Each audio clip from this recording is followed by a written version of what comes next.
Hey everybody, it's Grady at Twin Creek Audio, back in the living room today, and if you've been watching my last 2 or 3 videos, you'll know why I'm in the living room instead of in the studio. But today I wanted to talk to you about one of my favorite pieces of equipment, and that is the MOTU 828. MOTU, of course, stands for Mark of the Unicorn, and this is an original 828, not the Mark II or any of their newer items. So in this video, I'm going to show you the front and back panel up close and then talk about why I like this interface. Here's the front panel of the original MOTU 828. Starting from the left-hand side, we've got the headphone output jack, the main volume, which controls the volume of the main outputs on the back, the monitor volume, which controls the headphone level and the monitor outputs on the back of the unit, input gain for 1 and 2, which include mic preamps, and it's got the 48 volt phantom power switch, and then you've got the input gain for each of the other pairs of inputs.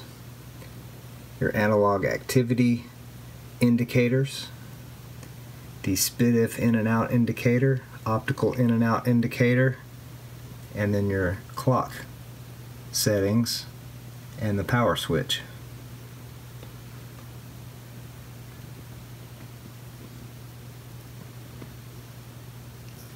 Here's the back panel of the MOTU 828. We've got the power input on a standard IEC connector, the optical or SPDIF in and out, your ADAT sync in, SPDIF in and out, the single firewire connection, which is one of the few downfalls of this unit, is you don't have a separate firewire, so you can't daisy chain anything, the punch in and out jack, and then you've got the inputs and outputs here. The inputs are on the bottom, and you've only got 3 through 8 right there, and on the top you've got 1 through 8 outputs. Now the reason that 1 and 2 are missing here is because they're over here on these combination jacks. Then you've got your main outs and monitor out right there. Those correspond to channel 1 and 2 and the monitor control that I showed on the front.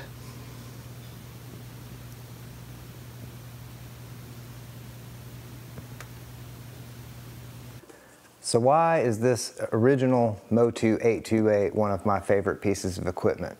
Especially for somebody like me that rarely does anything about interfaces or digital equipment in my videos. I'll tell you why. A device like this is not just about the sound quality. A device like this is also about support and whether it works with your computer and operating system. This device works with anything all the way from classic Mac OS 9 all the way to the latest version of Mac OS 10 or OS X, whatever you call it. It also works with everything from Windows 2000 all the way to Windows 10. I've personally used this with classic Mac OS 9. If you go back and look at the bias deck recording drum video that I did, this was the interface I was using.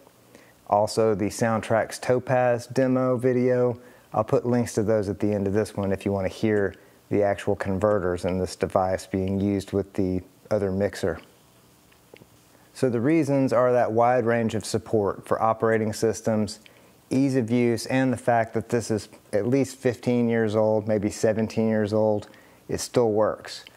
It has a few limitations, but it does sound pretty good. For the prices these go for on the used market, you could do a lot worse.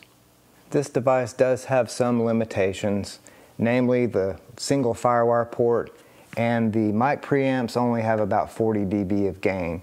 They sound pretty good, but if you're going to use something like a ribbon mic or certain large diaphragm dynamic microphones, the built-in preamps may not have enough gain. Now when I use this, most of the time I'm using this with a mixer like in the Soundtracks Topaz video and in the Allen & Heath System 8 videos. So a couple of other things to add about the original MOTU 828 audio interface. For one thing, supposedly from what I've read, this was the first manufacturer to make a firewire interface, and these were made from, I can't find exact dates, but late 90s to roughly 2003. I also have seen a lot of people saying in discussion groups and forums that you're going to have latency problems and this and that and the other Well, they did make a QMix software that is supposed to give you zero latency monitoring with one of these interfaces. However, I always use mine with a mixer, so latency really isn't an issue, and it's a really good solid interface, especially if you're using it with a mixer.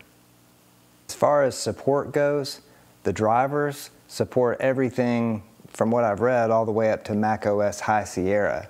I've personally used it with everything from macOS 9 all the way to Sierra, and I've also used it with Windows XP, Windows 7, Windows 8.1, and even Windows 10, and the drivers still work.